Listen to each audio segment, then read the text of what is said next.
안녕하세요. 슬기로운 방광TV의 이경래 원장입니다. 저희 구독자분들 잘 지내시죠? 제가 얼마 전에 이제 시니어 대학이라 그러나요? 노인대학에서 이제 강의를 한 적이 있는데, 그때 이제 뭐 질문들이 많이 있었습니다. 질문이 많이 있으면서 주로 많이 궁금했던 내용 중에 하나가, 요실금이 치료가 되냐라는 질문을 되게 많이 들었거든요.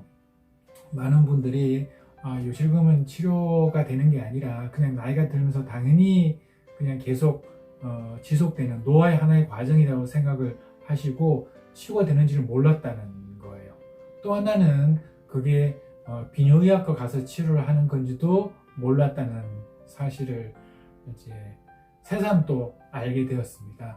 제가 한 20년 전에 이 진료를 시작했을 때는 실제로 요실금이 치료가 되는지도 몰랐고 또 그게 비뇨의학과 가서 치료하는지도 당연히 모르는 분이 훨씬 더 많았다고 생각을 했고 또 실제로 그랬었어요. 이 언론이라든가 인터넷에도 사실 모르는 분들이 되게 많았었고 제가 어느새 이제 한 20년 동안 진료를 하고 요실금에 대한 치료도 많이 하고 수술도 굉장히 많이 했죠. 그러다 보니까 이제는 사람들이 당연히 요실금이 치료가 되는 질환이고 치료를 해야 되는 증상이고 또 질환이라고 생각을 다들 하고 있지 않았을까라는 생각을 저도 모르게 하게 된 것 같아요. 그런데 여전히 많은 분들이 이 요실금이 당연히 그냥 노화의 과정일 뿐인 거지 치료해야 되는 질환인지를 모르고 계신 분들이 또 굉장히 많다는 걸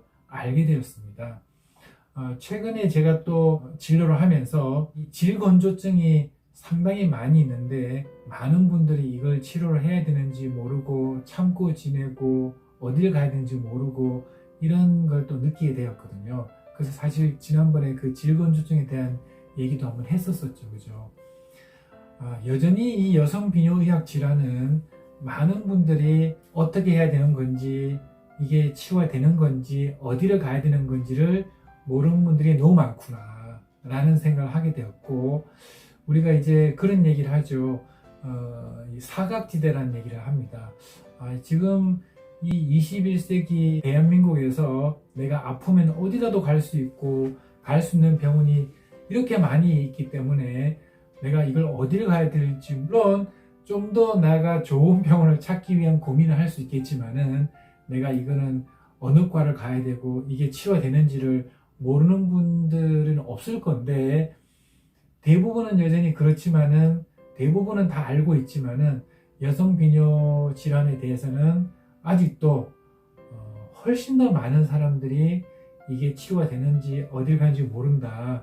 이는 어떻게 보면 의료의 사각지대이지 않을까라는 생각을 하게 되었습니다.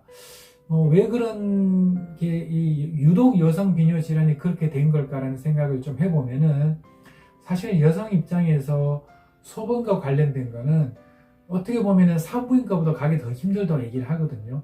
내가 소변이 샌다라든가 그런 내용들을 사실 얘기하는 게 너무 부끄럽고 또 자존심도 상하고 또 주위에 얘기하기도 어려운 그리고 사실 소변 보는 것도 감추고 싶어 하는 건데 소변이 샌다라는 거는 오죽하겠습니까? 그러다 보니까 이 정보는 계속 차단이 되고 그리고 왜곡된 정보만 계속 알게 되고 그러다 보니까 이 많은 분들이 사실 의료라는 게 좀 이렇게 서로 이렇게 입소문을 통해서 알려지는 것도 많고 내가 잘 모르는 거는 친구라든가 가족을 통해서 물어보는 것도 사실은 되게 많을 텐데 유독 이 여성 비뇨 질환에 대해서는 주위에 물어보는 것도 거의 없고 사실 그 정보라는 게 인터넷을 통해 외에서는 사실 거의 알려져 있지 않잖아요. 그런데 그 인터넷 정보가 사실 찾아보면은 잘못된 정보들도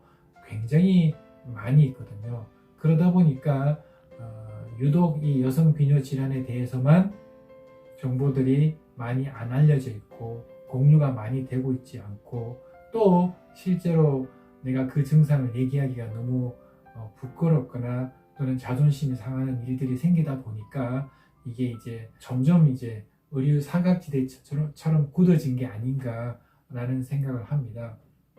제가 얼마 전에 일본에서 오신 분 진료를 했는데 일본은 우리나라보다 더 심한 것 같아요.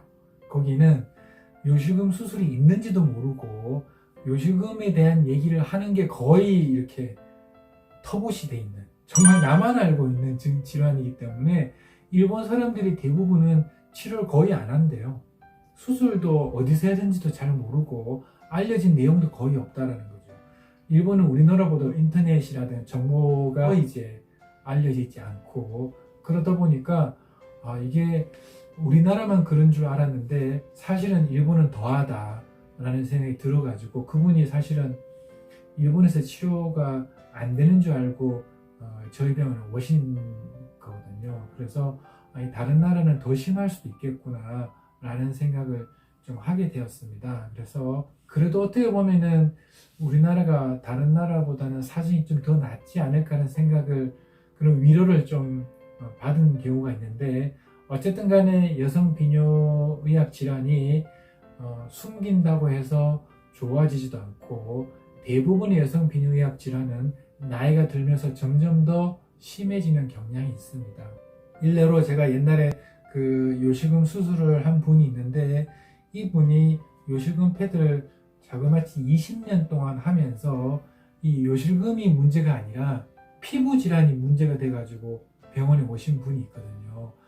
그만큼 또 다른 문제를 일으키고 또 다른 문제를 일으키면서 계속 연쇄적으로 나의 삶의 질이 떨어지는 그런 분야이기 때문에 충분히 이해는 합니다. 병원 오기는 힘들어 하는 것은 충분히 이해하고, 저희 병원 오늘도 오신 분들이 다들 엄청나게 고민하고 병원을 방문을 하셨는데, 이분들이 새로운 삶을 살 수 있다는 그 기대감으로 보통 가시거든요. 또 실제로 그렇게 되고 대부분은 다 그렇게 좋아지거든요. 그래서 절대로 혼자서 고민하시거나 또는 우울해하지 마시고 조금만 더 용기를 내서 병원을 찾으시게 되면은 생각보다 여성 비뇨 질환들이 쉽게 좋아질 수 있다는 것을 아시게 될 겁니다. 자, 오늘은 그 의료의 사각지대라는 주제로 사실은 제가 주위 분들 강의했던 것들, 또 제 병 오신 분들 중심으로 제가 얘기를 해봤는데, 다음에는 저희들이 더 좋은 내용으로 찾아뵙도록 하겠습니다. 여러분 안녕. 안녕. 구독, 좋아요 눌러주세요.